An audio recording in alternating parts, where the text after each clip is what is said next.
All right.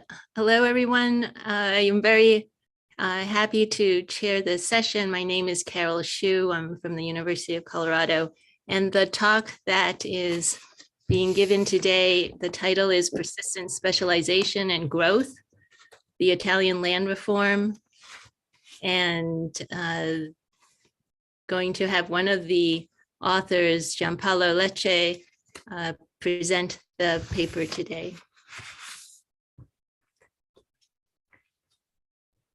The talk will go for 40 minutes, and those in the audience who have questions, please put them into the chat, and we'll collect questions for the end for a question and answer session, and we'll conclude after an hour, after which anyone who is interested to stay can ask questions and continue to discuss the paper for another 15 minutes.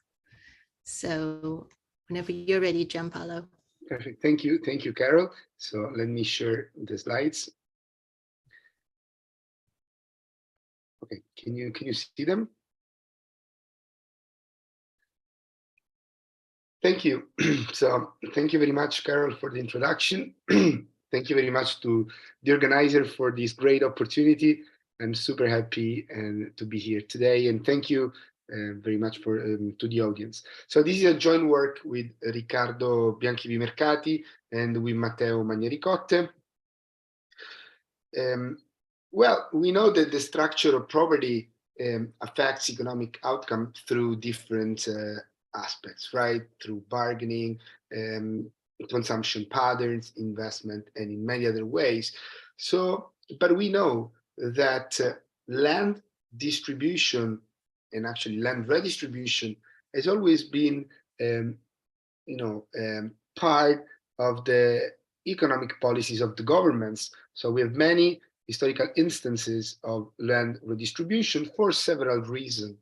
I'm thinking, for example, at fighting inequality or boosting productivity, and in many circumstances also to gain some political consensus. We start we go in this direction, and we start with a very simple motivational question. So how does land distribution affect sector composition and growth? Well, we think that the evidence about the effects of land distribution on industrialization and economic development in general, and especially in the long run, is a bit ambiguous. Let me be more clear. If we take the paper, for example, by Oded Galor and his co-authors, well, we know that concentrated land ownership has been associated with lower provision of education. And if we think of it in terms of structural change, well, we might expect that concentrated land ownership might slow down the structural change. When we think instead of other paper, larger land owners typically employ a lower amount of labor. I can tell you two examples with different explanations. The first one is the recent paper by Foster and Rosenzweig, and they explain this phenomenon, these results, with higher mechanization. Or if we think at the paper by Pablo Martinelli instead, well, he explained this with local monopoly power. So, after this motivational part, let me be explicit on what we are going to do in this paper. We try to focus on a specific historical instance, and we try to study the impact of a large-scale land reform that has been implemented in Italy in the 50s. And we study the impact of on the local industrial structure in the short and long run, and on the long run economic growth. In particular,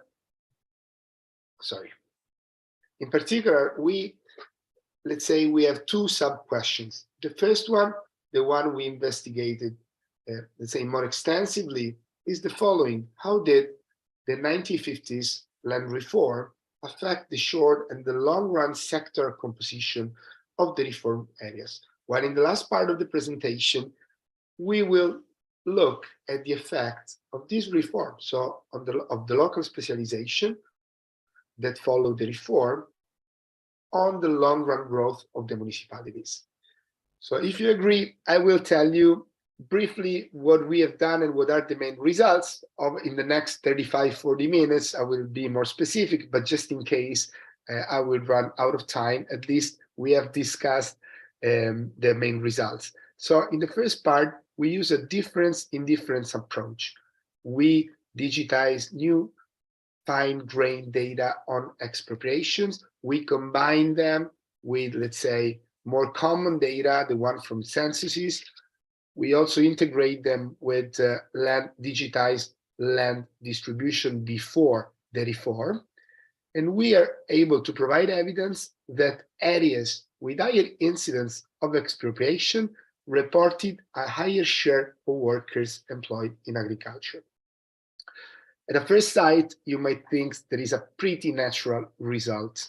In a way, it might be a mechanic result, because if you redistribute land, well, of course, there are more people employed in agriculture. I might slightly disagree, because don't forget that the people that have been given land ownership, were already employed in the agricultural sector. But other than that, what we find stunning in this result is the fact that this effect have been persistent for 5 decades. So we do find a significant and persistent result up to 2001, so 50 years after the implementation of the reform. What are the mechanisms that explain this result? Well, we try to link our findings with existing literature. So we first focus on education.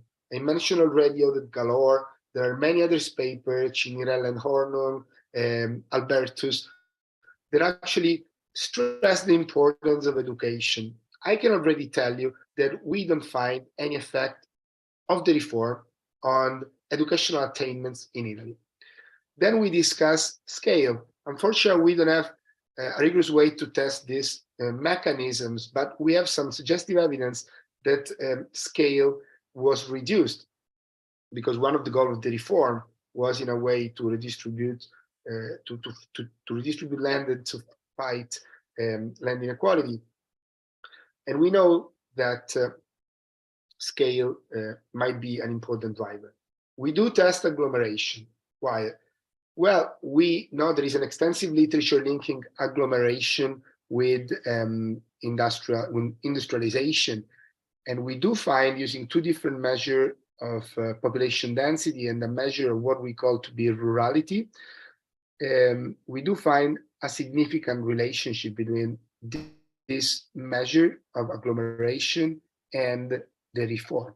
To be specific, a negative relationship. The area with higher incidence of expropriation and redistribution are associated with less agglomeration. Finally, we try to explain the persistency of this result. So far, I try to tell you something about the sectoral composition, but why this persistence? Well, we used an Italian survey, which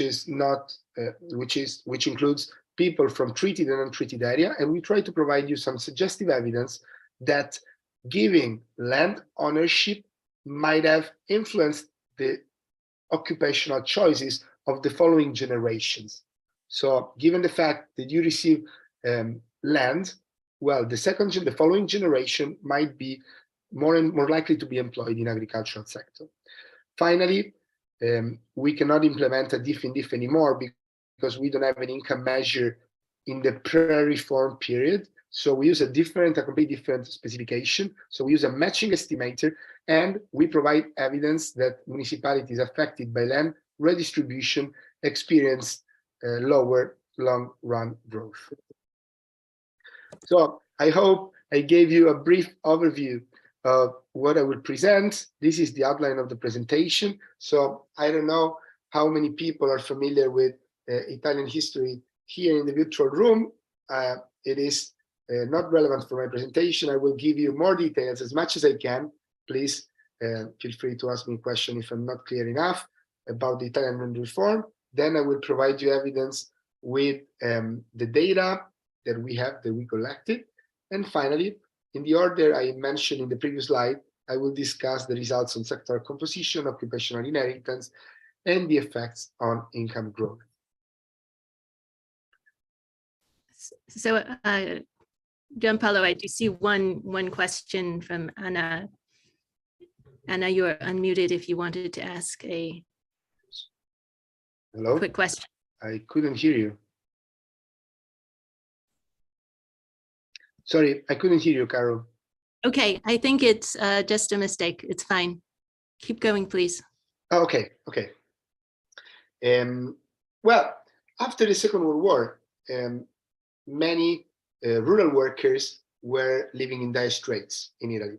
So the situation was not very good for them, especially in the south of Italy.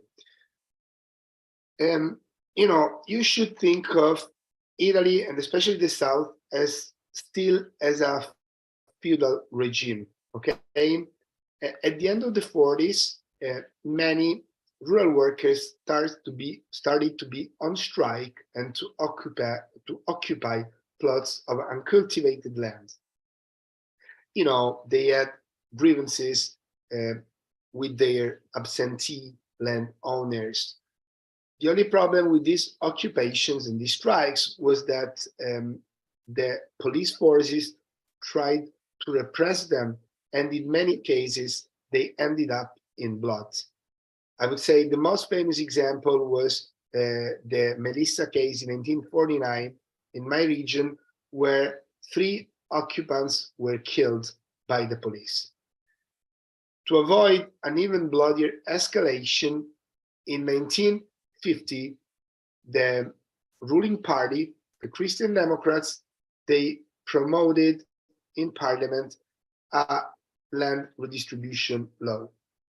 So they proposed this at the beginning of 1950, but it was not approved. It was very well structured because they tried to identify, to detect the territories thanks to agricultural technicians. So they determined the interested area with technicians, but it was not approved. What happens is that at the end of the year, of the same year, in October 1950, after some modification, the law was approved, and it was called Legge Stralcio. Legge Stralcio, just to give you the idea, stralcio in Italian means excerpt, so excerpt law. In a way, they wanted to allude to the possibility of being a first step toward a more, toward a series of reforms that never happened. How is it possible that, let's say, a newly democratic country allowed expropriation? It was due to the newly adopted constitution that declared that private property can be expropriated for general interested reason. And ideally, initially, it was a huge reform because almost 9 million hectares potentially were interested by the reform. To give you the idea, 1/3 of the Italian territory. As usual, as always happened in Italy, less than 1/10 was expropriated. 700,000 hectares were expropriated. This is the map of the interested areas. So there are different reform areas in Italy, mainly in many regions. So you can see both the islands, then Calabria, Apulia, Campania, Tuscany, and Po Delta. Just to be clear, this is very important. In our empirical specification, we just focus on the center north. So we will just use Tuscany and Po Delta. And there is a double reason why we do that. The first one is we are in line with existing literature. So I'm explicitly referring to Bruno Caprettini, Lorenzo Casaburi, and Miriam Venturini's paper. They do the same because there is a clear evidence of manipulation of the borders in the south, okay, of the borders of the reform area. You can easily compare, if you want, I did it, the first proposal of the law at the beginning of the 50s and the past law, and you can see that many borders in the south were changed because of the local political powers. And the second reason, which is even more important in our paper, is the fact that in the 50s, there was another very huge development program implemented in the South, the so-called Cassa per il Mezzogiorno. I have another project. I'm working on it, but given the outcomes that we look at, the sectoral composition, this may be a huge bias for our estimation, so we prefer not to use the South, okay? So the main declared goal of the land reform was double. The first one was to reduce land inequality, and the second was to boost productivity improvement. There was also a third, that it was more or less hidden, was the fact that the Christian Democrats were scared of the Communist Party, which was gaining consensus, electoral consensus, especially in these rural areas, and so they wanted to fight this popularity. The expropriation rule was based on two dimensions: the productivity, so the less productive you were, the more you were expropriated, and the size of the land. The bigger the size, the more you were expropriated. So I know that you're now thinking about illusion, right? You think, yeah, but in Italy, people might have eluded expropriation. Let me tell you that these like politicians in the 40s were very wise, and they based their decision of expropriation on the land distribution as of 1949, and the value of the compensation was based on the tax return of 1947. So 1 and 3 years before the law was proposed to the parliament. So it was pretty impossible to elude this expropriation. Another important information that I want to give you, as you can read in the last bullet point, there was a compensation for the landowners, but it was, according to the historians, it was very much below the market value. So there was no incentive for the landowners to be expropriated. The farmers who were assigned a plot usually purchased it, but they have a 30-year advantageous long-term loan. Okay, so they could afford it, and the landowners had a ban on rebuying the land for 6 years. Very last information, and then I stop discussing the history of the land reform. But I think you want to know about the size, because I already mentioned the size in my introduction.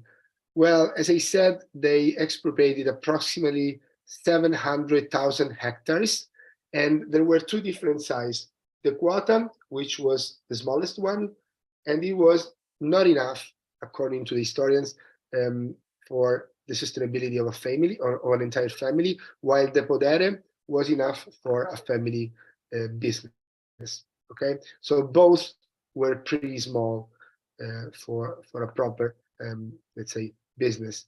This is the reason why the institutions invited them to participate in cooperatives in order to share, very high cost in very high investment, for example.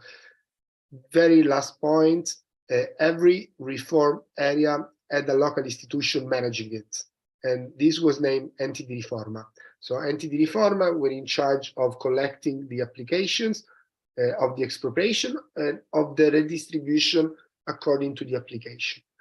And also, most of the time, also for the amelioration of land amelioration at the beginning of the land assignment. This is just a picture of people with the help of the local Enti di Riforma, trying to improve a little bit at the beginning the business for them. Okay, let me tell you more about the data. So we combine, as I said, newly digitized data on expropriation. In particular, I will show you in the next slide an example. We refer to Gazzetta Ufficiale, which is the Italian, every expropriation was published in the Italian Law Gazette.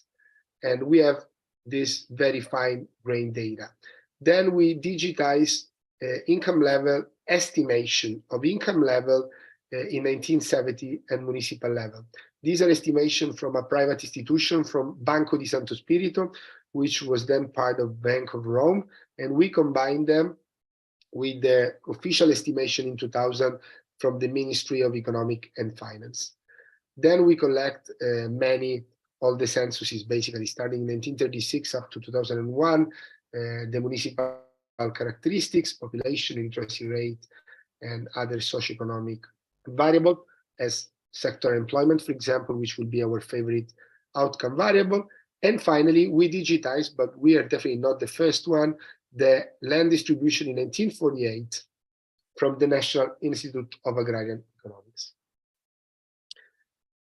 This is one example of what we have done, of which I'm very proud of. So in the second column, as you can see, there is written Sezione Speciale per la Riforma Fondiaria, Torre Maria, which is the name of the expropriated madam, was expropriated a surface of 51 hectares. And you can read also the municipality. In this case, is Grottole in the province of Matera.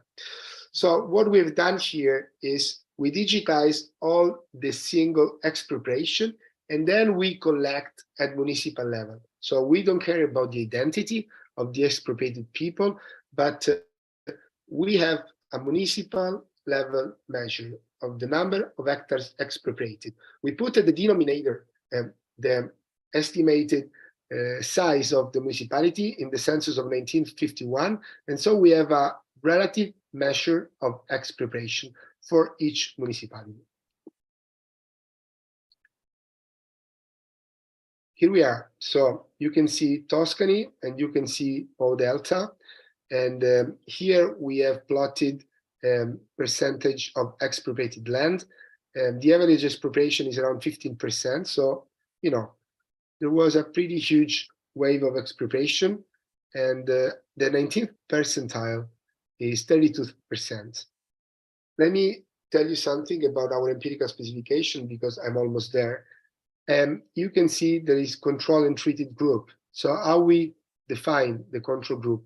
The control group are all the municipalities in the treated provinces where we haven't recorded any expropriation. So we limit our sample to the treated provinces according to the expropriation law. But the control groups are those municipalities whether there were no expropriations. Okay, empirical analysis. Before I showed you our diff in diff, let me show you this in this slide some preliminary trends. Okay, so in the top panels, A and B, you can see the Gini index that we computed of land plots, and you can see the share of land in large plots. In both cases, you observe a sort of convergence, right? Which is totally in line with the goals of the reform, because inequality decreased and also the share of land of large plots decreased. But please look now at the bottom panels.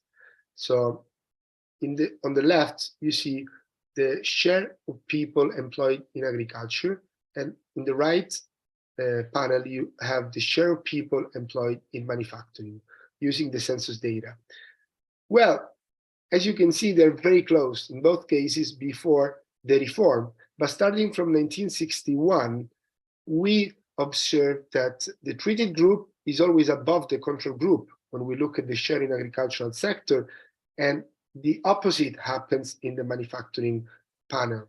So the control group has more people employed in manufacturing, always starting from 1961.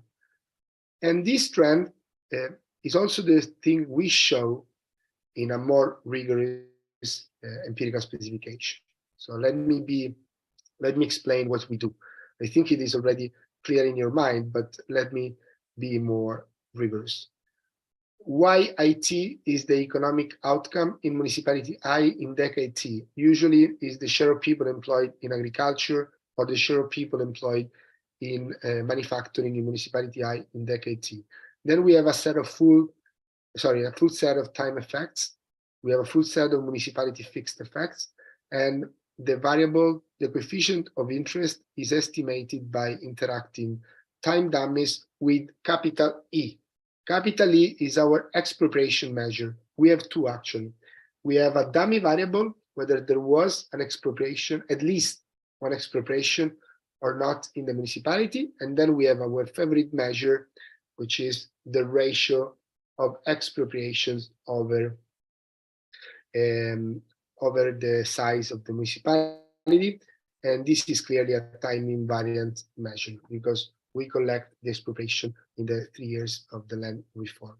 As I said before, we exclude south of Italy from our sample. We also have evidence of pre-trends in the south of Italy. So this reinforces our decision of excluding south of Italy. Our main result is in this table. So please focus on the first 3 columns. The dependent variable is the share of people employed in agriculture. In the first column, we use the dummy variable as our expropriation measure. We do that because we think it's easily, the interpretation is easier. In the second column, we instead use our, let's say, more refined measure of expropriation. And in the third column, instead, as you can see from the number of observations, we reduced our sample and we focused only on municipality where there has been at least one expropriation. So a sort of intensive margin. Let me let's say, discuss with you, at least describe the coefficients we estimated in column 1. As you can see, all the coefficients are always positive and statistically significant after starting from 1961. And this is a strong effect because it is increasing over time up to 1991, where we have a change of more or less 5 percentage points, which is a huge amount if you consider that in the control group, the average of people employed in agriculture in 1991 is 11%. Similar trend when we look at column 2, where we have an increasing trend up to 1981 and still very big coefficients in 1991. We don't find similar results in the intensive margin. When we look at the manufacturing instead, the share of people employed in manufacturing, we do have similar trends, clearly with a negative sign. So expropriation or intensity of expropriation are associated with a lower share of people employed in manufacturing. And this is statistically significant, at least until 1991, and in some cases, as in column 4, even up to 2001. I will save your time in telling what are the robustness check, but just let me mention them, okay? So given the importance of the administrative center for each province, we removed them from the sample, but the results are very similar. You can clearly think that our results are really much affected by spatial correlation, and we do the most classical Conley correction using different standard errors from 5 to 10 to 20 kilometers, and we have very similar patterns. We change the fixed effect, so we add province fixed effect and a set of additional controls instead of the municipality fixed effects. And finally, we want to weaken the assumption of unconditional parallel trends, and we use, let's say, a more up-to-date estimator. We use the doubly robust estimator, the one by Santana and Chao, conditioning on latitude and longitude, and on land distribution, and we do find very similar results. Okay, so perfect. I'm in line with my time idea. So far, I just showed you, if you believe in my results so far, that the reform had a very strong effect on sectoral composition. But what are the mechanisms? In the end, this is very much interesting when we study structural change, right? So Oded Galore proposed and stressed the importance of land concentration for human capital. Cinirella and Hornung provide evidence of a positive effect on land distribution on human capital accumulation in 19th century Prussia. Some other papers actually provide a completely different effect. I'm thinking of the paper by Albertus on a Peru land reform, on a land reform in Peru, and actually showed that land redistribution had a negative effect on human capital. So what we do is we run the same empirical specification diff in diff using educational attainment as dependent variable. I will show you in the next slides that we do not detect any relationship between the educational attainments and the intensity of expropriation. We did the same with agglomeration. Why? Because we know that industrialization relies on local agglomeration. This is what I mean, there is an extensive literature stressing the importance of agglomeration. So we use population density and what we call a rural measure of rurality, and which is the number of people living in case sparse. Case sparse are houses spread across the territory of the municipalities, but they are not in residential nucleus, okay? And we compute a ratio of inhabitants in the municipality living in case sparse over the population in the municipality. So the bigger, the less agglomerated is the municipality. So both the measure, our classical population density, and our measure of rurality give the same results. So the reform reduced density and agglomeration. And I will show you in the same table in the next slides.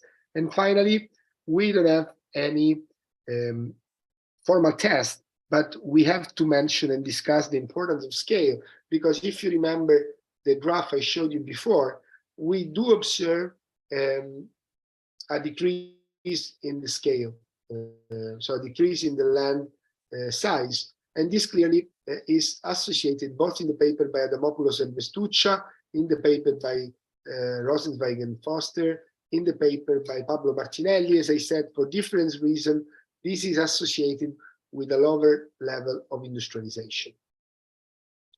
Okay, this is quickly my table on education and agglomeration. The first 6 columns have educational attainment measure as outcome variable. So we have illiteracy, share of illiterated people in the municipality, and the share of people with higher education. As you can see, there is no statistical patterns. If something, actually there is an effect that is contrary to what we should expect. So there is a negative effect at the just right after the implementation of the reform. So illiteracy went down, but the coefficient is so small, it's 0.28%. The average of illiteracy in 1961 was 12%. So if something went in the wrong direction, if we want to explain the slowdown in the industrialization. But let's look at the agglomeration, please, because this is actually more interesting in my opinion. So the first 3 columns have population density as outcome variable, while the last 3 columns have this rurality measure in the last 3 columns. And as you can see, we do detect a significant and negative effect of the reform on population density. So more land expropriated is associated with lower population density. And similarly, significant and positive, but please notice that it goes in the same direction, seems to suggest that more treated areas are associated with more rurality, so with more rurality in the sense that there are less residential nuclei in the municipality, okay? Finally, so far, I tried to explain the sectoral composition, but I didn't say anything about the persistence. So why this effect lasted for over 40 years, at least 40 years? Well, we we thought a lot about it, and we try to explain this with occupational inheritance. This is something that has been detected in other contexts and in other countries.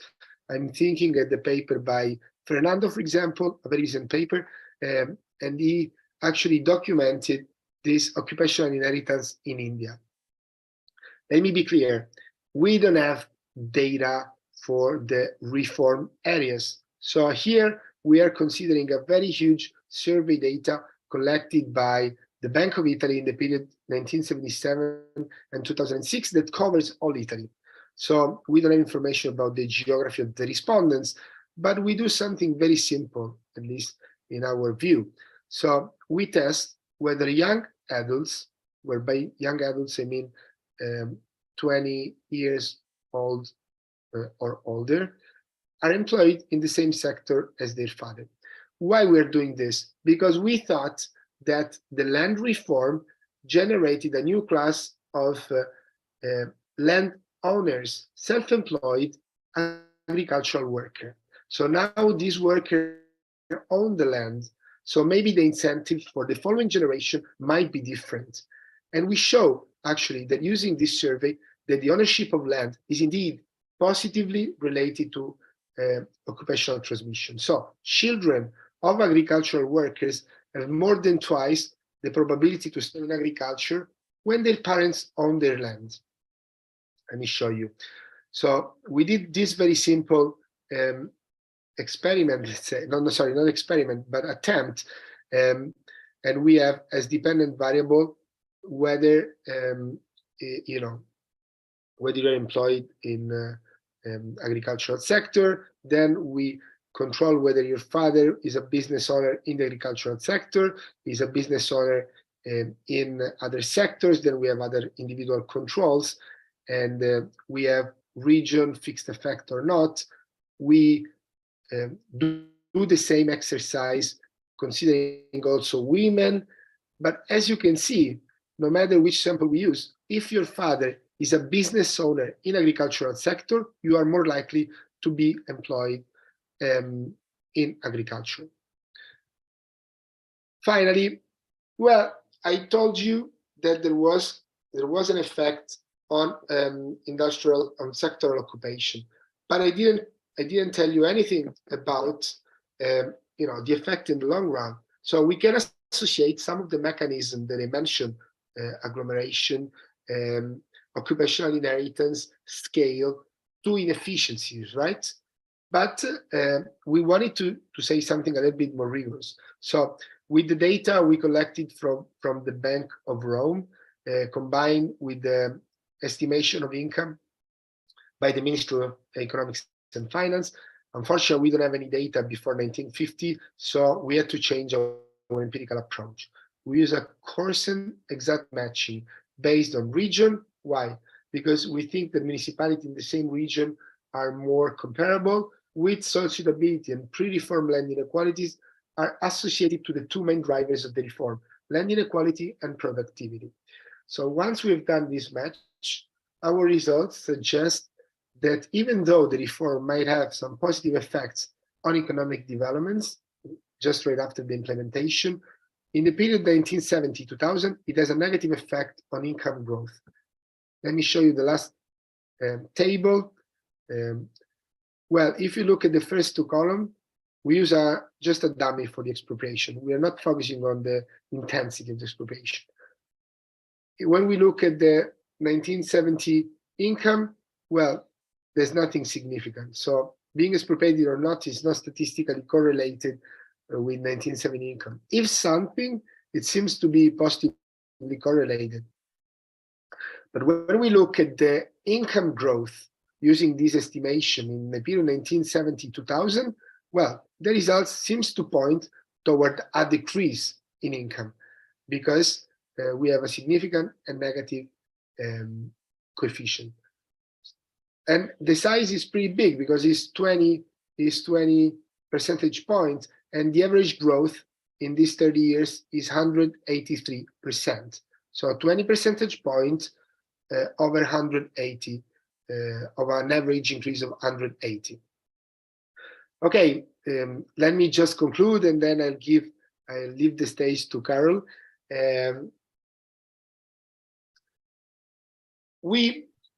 As we try to see which were the effects of land reform implemented in the 1950s on the Italian economy, on, let's say, the industrial structure of Italian municipalities. We were able to provide new evidence, exploiting newly digitized data on land expropriation, fine-grained data on land expropriation, and we combined them with other socioeconomic variables. We use a difference in difference model, and we do find robust evidence that the reform generates an increase in the number of workers employed in the agricultural sector. We cannot attribute these results to change in educational attainments, but we do find a significant effect of the reform on the agglomeration. We provide some suggestive evidence that the persistence of this reform may be attributed to occupational inheritance. And finally, using a matching estimator, we provide evidence of a negative correlation between reform and income growth in the period 1970-2000. That was it. Thank you very much. All right. Thank you very much, Giampaolo, for this very interesting paper, and a very nice presentation and very nice paper. I want to turn to the question and answer segment, and here's one from Chris Meisner. He says, thanks for the great effort and new data. Very interesting. Here's a question about the general equilibrium or more macroeconomic effects. So for example, you say that population density went down in the treated areas, and the question is, could these places have been shedding more labor, for example, through outmigration, and giving it to urban areas which would promote labor supply, for example, and lower wages and industrial activity that you're finding. So did you look at population growth rates only, and some other add-on questions? What did people do in non-affected areas in terms of renting / owning / emigrating? And you have a balance table. So yes, migration in and out seems to be a very important consideration. I wonder if you have any thoughts on that. Thank you, Chris. Yeah, no, this is absolutely a very important. These are very important aspects, and we are trying to do some effort in this direction, but they're not, at least at the best of our knowledge, there are not good in-migration or out-migration data, at least to capture some patterns like the one Chris was suggesting.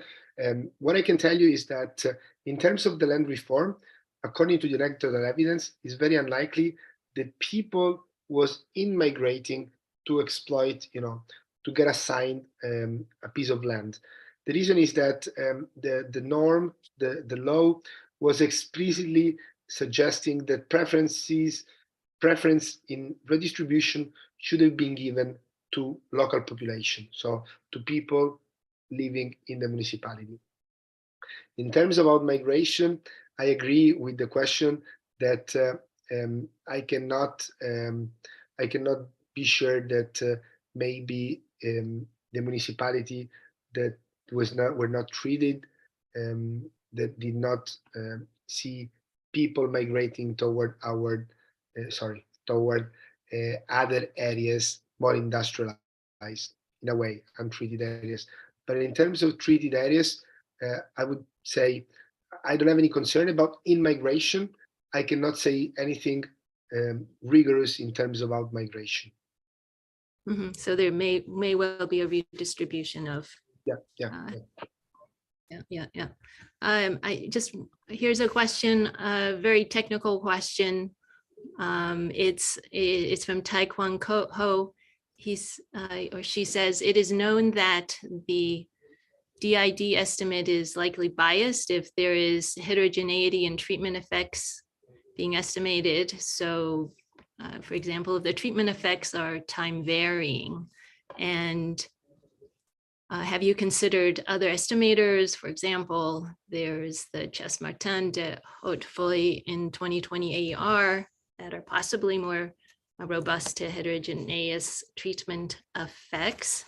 You know, one concern might be that how were these original areas chosen for land reform in the first place, like before the history of these places before they were actually chosen. And one might be concerned, for example, that these places originally were poor, they had more illiteracy, they had, you know, more inequality, of course, which is why they were chosen. But maybe they would have been poor anyway, even without land reform. And there were certain characteristics about why they were chosen, why they were illiterate, maybe even the types of crops that they were planting, and their kind of the land soil quality that made them do certain things that were conducive to larger unequal plots of land. And so it would be interesting to maybe see what effects those have on what your findings are. Thank you. Okay, so the first question about the diff in diff. Thank you very much. I will take a look at the paper by Chess-Martin and the other author. Well, we have tried different specification, not this specific one. So we played a little bit with the parallel assumption trend, as I said in my presentation. We also tried a regression discontinuity along the borders of the reformed areas, but unfortunately we don't have enough power. So in our paper, we have in the appendix, you know, a result with the regression discontinuity. The coefficient seems to go in the direction consistent with our results, but at the borders, there are not so many expropriation, so we don't have enough statistical power. But it's good to look at other papers on the diff in diff. So thank you very much for the suggestion.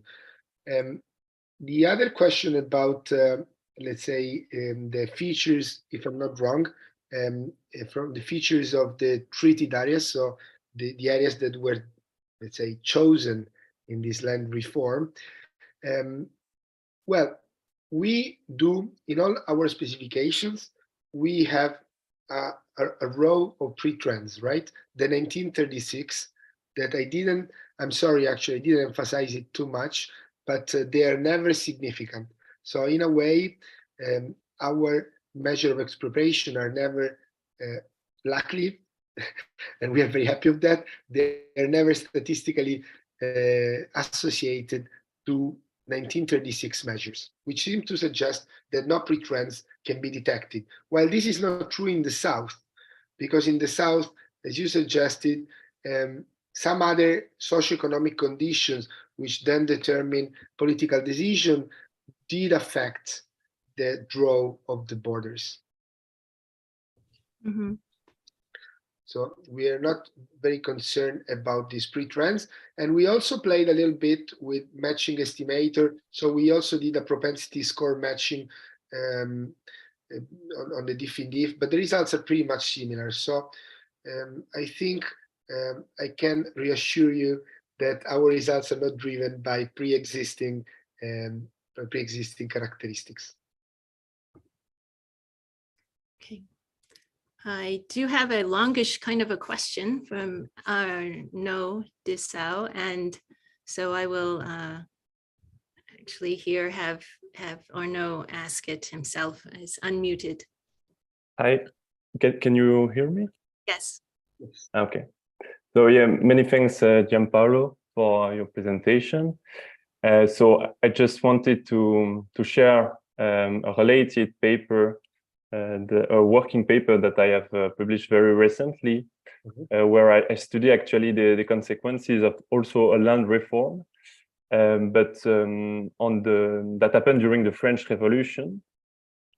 But it was more a land auction, and so basically I show different results versus respect of you, but it's very consistent because in my case, because it was an auction, it participated to increase land inequality.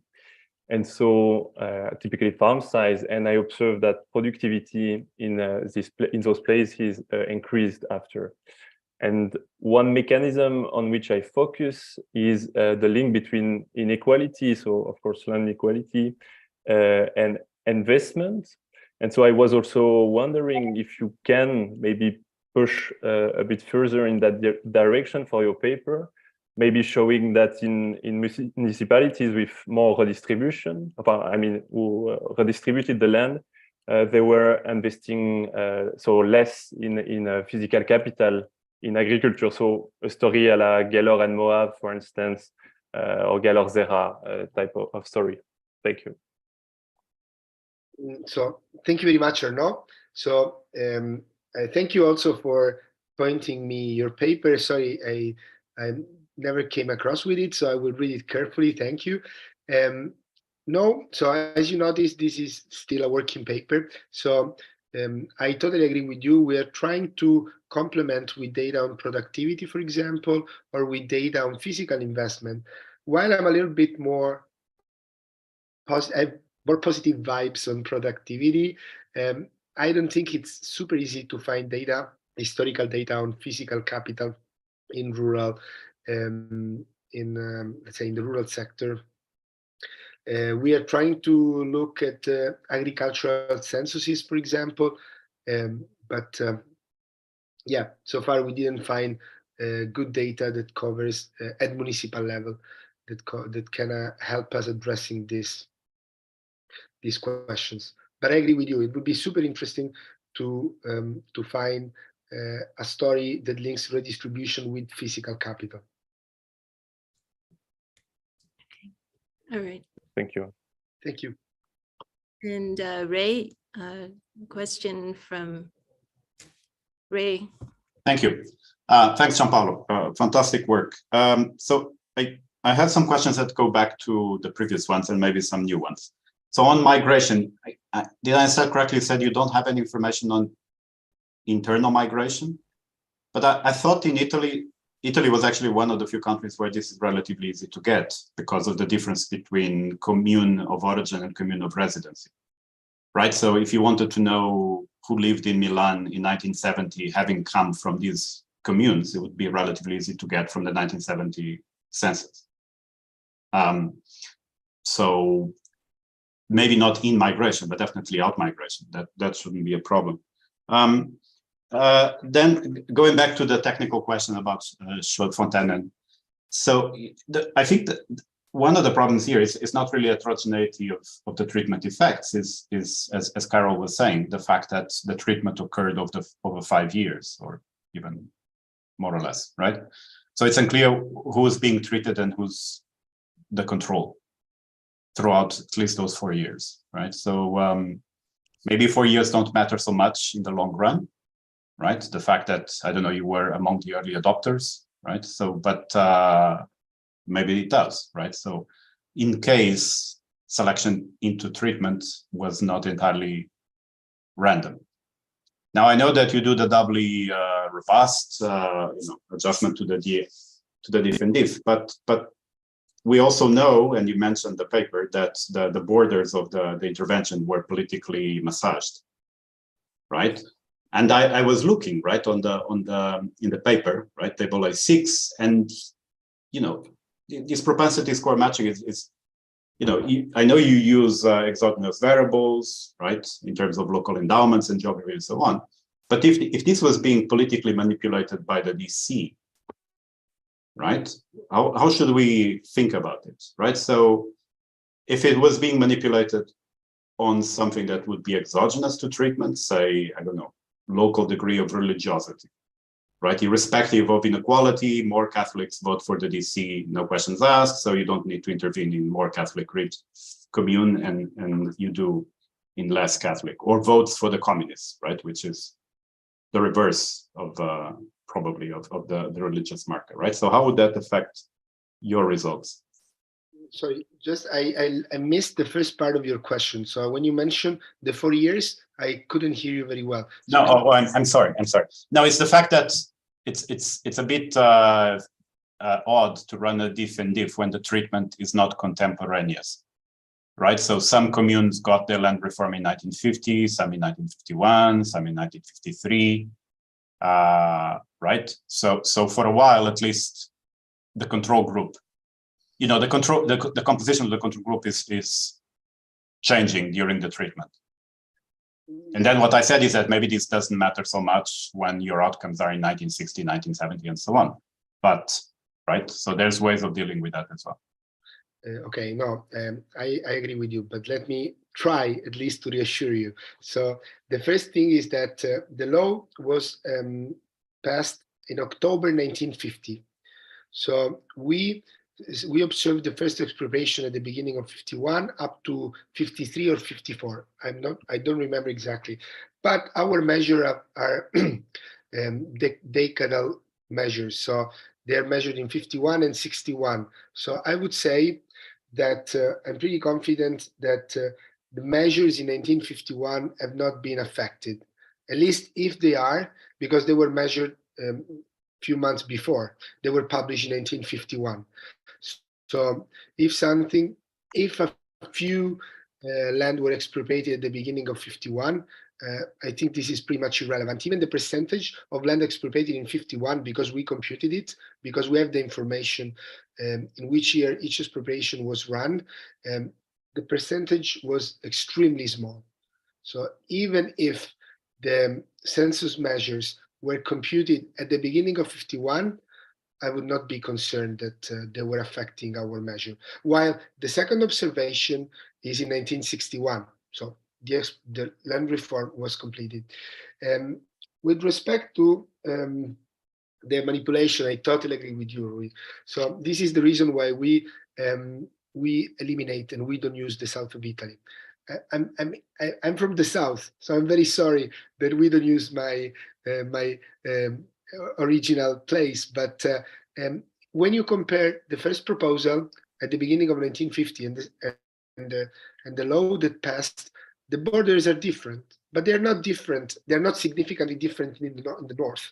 So I would exclude any manipulation, or a very small, if something, manipulation in the north, because I agree with you, there is too much endogeneity in determining the borders. And since we use the treated province to determine our control group, that would be dangerous for our empirical specification.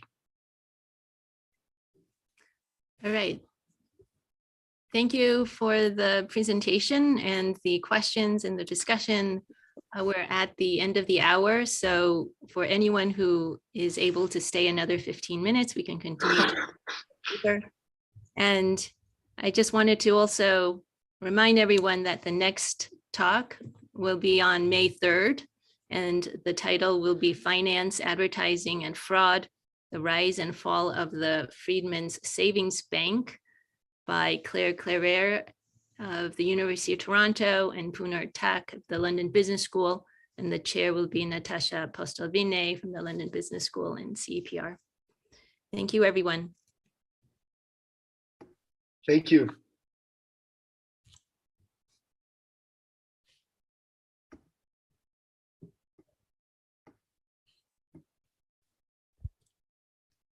Well, maybe I'll jump in, Giampaolo. So yeah, I mean, it's really a fascinating paper. I was wondering if you could talk a little bit more. I know that there's, I mean, you kind of glanced over it, but the column of the intensive margin, where you basically exclude all the municipalities that were not treated, if I understand correctly. Yes. So,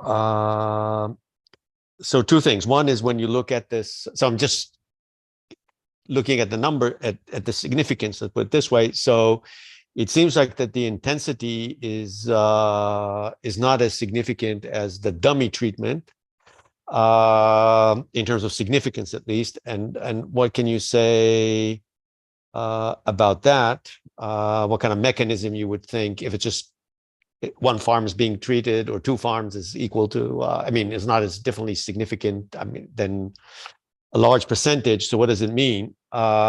just in interpreting this result.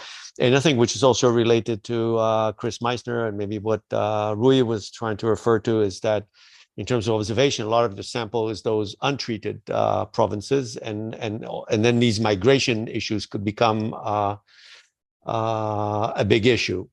Because if it was like, if most provinces were treatment, a few were not treatment, that's one thing. But if it's kind of eyeballing it a third or a quarter, so the migration stuff could be, again, I mean, just looking at these two columns and the number of observations, this is just gotta, so, and again, if you have an interpretation as to why it's insignificant, why is it that the dummy is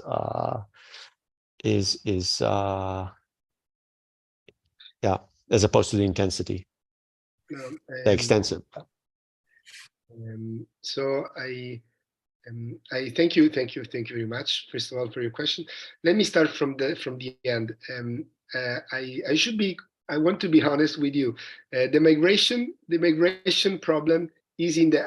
I can feel it and I can see it. So it's in there. We are actually working in trying to address a little bit more, because so far the only explanation I can give you, the one I gave to Chris, is anecdotal evidence. So we didn't observe any huge, at least in the historical sources that we had, any, let's say, dangerous patterns of out-migration or in-migration that can affect our story. But at the moment, I don't have any rigorous specification or analysis that I can give you, to sort of relieve your concern. But I totally agree. This is the following step that we are trying to address. Actually, if anyone in the audience has any suggestion on, where to find data or some sources that may be helpful, well, I really appreciate it. I would really appreciate it. In terms of the coefficients, yes, we actually thought about it, and I agree with you. I honestly don't spend too much time when I present this paper in pushing, in a way, the third column, the intensive margin columns, because it seems I have the same feeling that you had. So it seems that there's no trend, there's no detectable trends in terms of the effect of the reform in the intensive margin, right?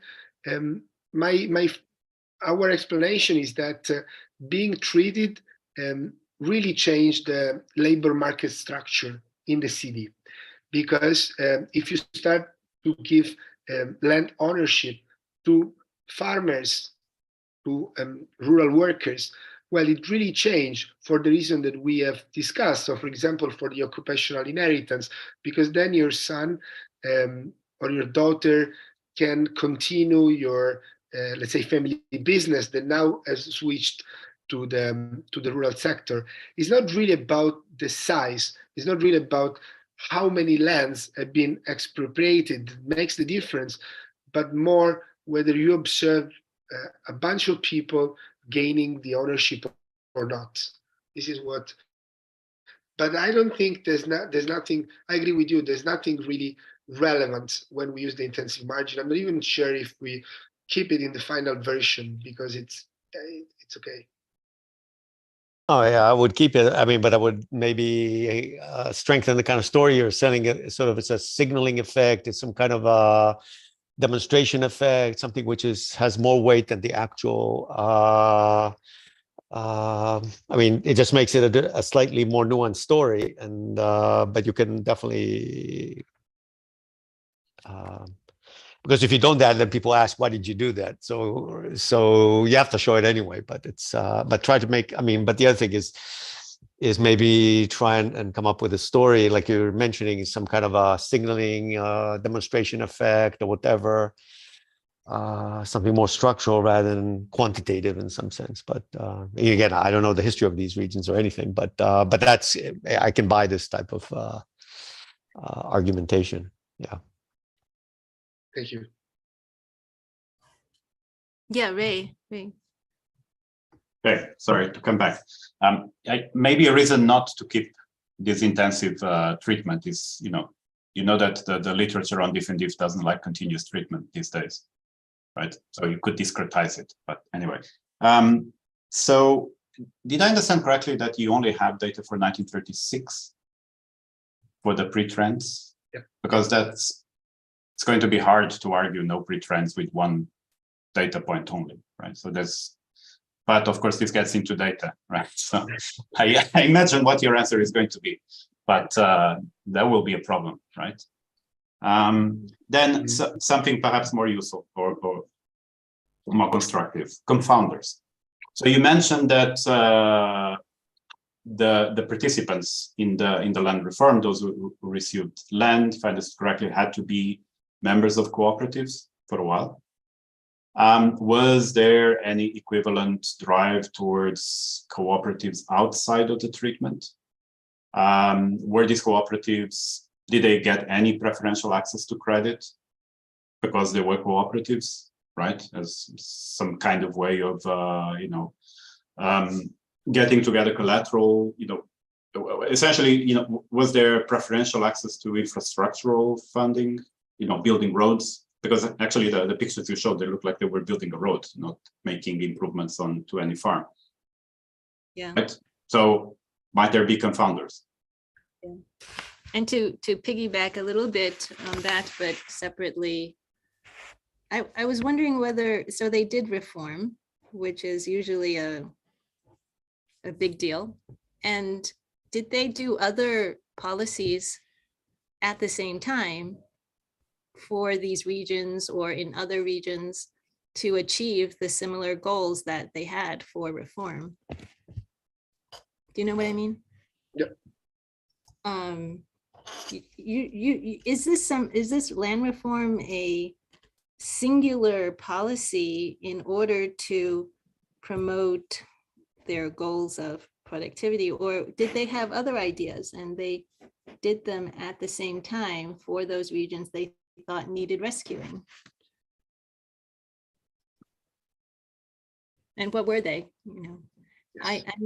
I know about, say, land reform in Taiwan and China, and so I just wonder whether these things have other, in the case of Italy, whether they had, it was a more general economic goal pursuit going on, and it wasn't just the land reform.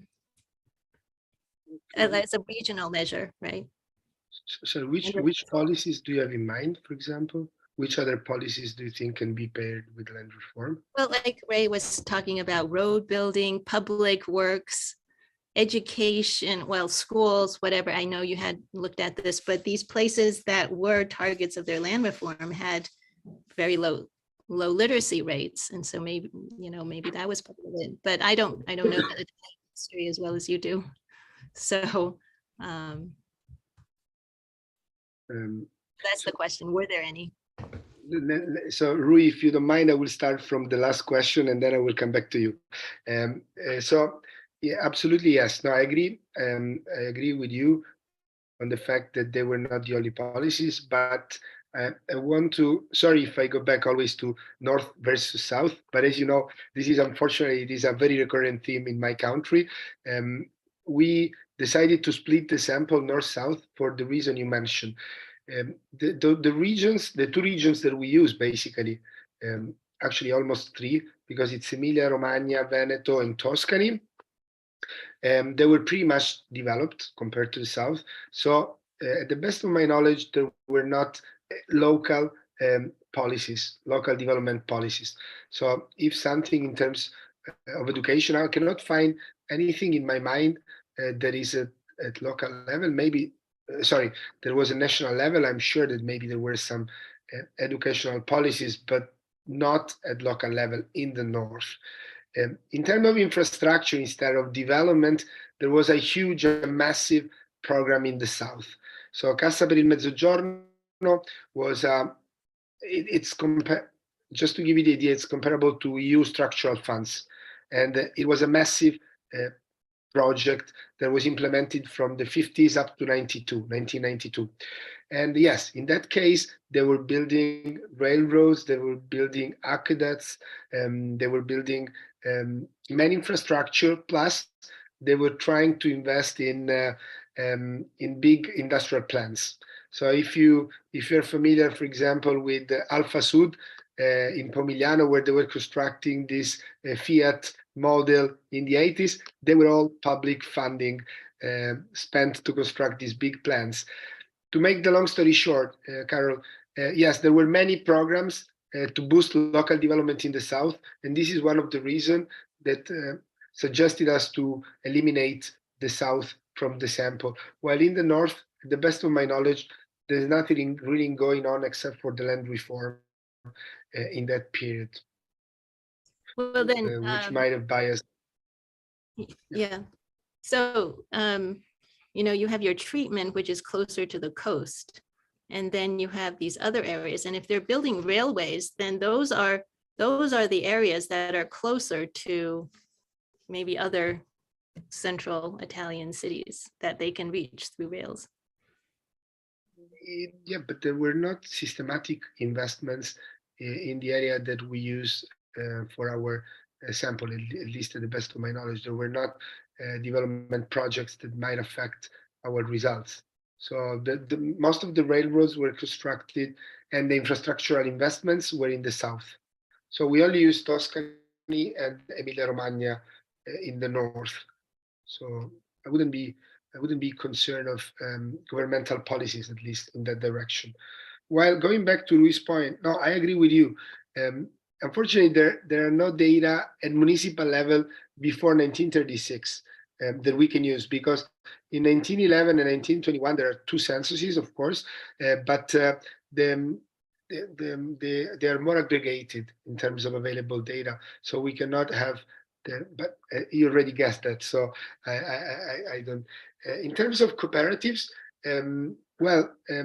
actually, I'm digging a little bit in the cooperatives. So because they were forced to join cooperatives. So here already there is something I would like to stress. They were forced to join cooperatives formally, but I'm actually reading a bit, because my feeling is that not all of them were joining cooperatives. This is why the size that I stressed during the presentation several times is an important part of the story, in my opinion, because joining a cooperative, as you said, gives you a lot of positive spillovers, right? In terms of investment, in terms of collateral. But my feeling is that, at least my feeling, which is based on anecdotal evidence, is that not all the landowners were substantially being part of cooperatives. There were also cooperatives outside from the treated areas, and the cooperatives actually are very much correlated with the left outside the treated areas. They're very much correlated with the left party. So as a matter of fact, they are used also as a political control in the paper by Bruno Caprettini, Casaburi, and Venturini.